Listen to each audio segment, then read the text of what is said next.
Guess who's back, baby? Now we're immediately gonna dive into a very sensitive issue. A former UAAP Rookie of the Year, former UAAP Finals MVP, former UAAP Mythical 5 member, multiple PBL Mythical 5 awardee, very illustrious PBA career. You'd think that that person or that basketball player would be living his best life both on and off the court. But that is not the case, especially with this one. The news has broken out that Mac Cardona, the former DLSU superstar and former PBA star, was recently arrested for assault. So the story goes that a woman was in a bar and I think she may have mistakenly ran into Mac Cardona, and Mac Cardona was trying to flirt with the girl, and this and that happened. All of a sudden, Mac Cardona showed up out of nowhere on socials with handcuffs and was being read his rights or something like that. And here's the thing that a lot of people would make the mistake of doing. We almost always,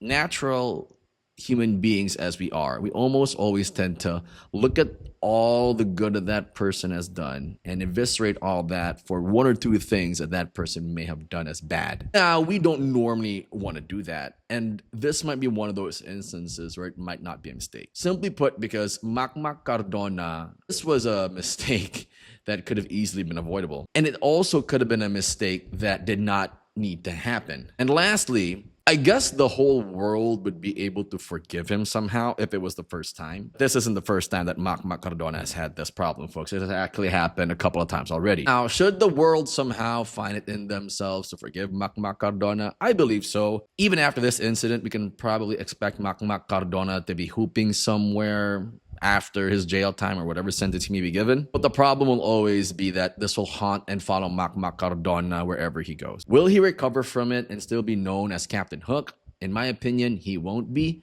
But I think that he's already outgrown that image anyway, and this is probably a new image, or there's a new image that he'll have to work on. Just a cautionary tale in knowing that a lot of the good that you will do can oftentimes be outweighed by a single mistake or two. Holla at your boy, guys.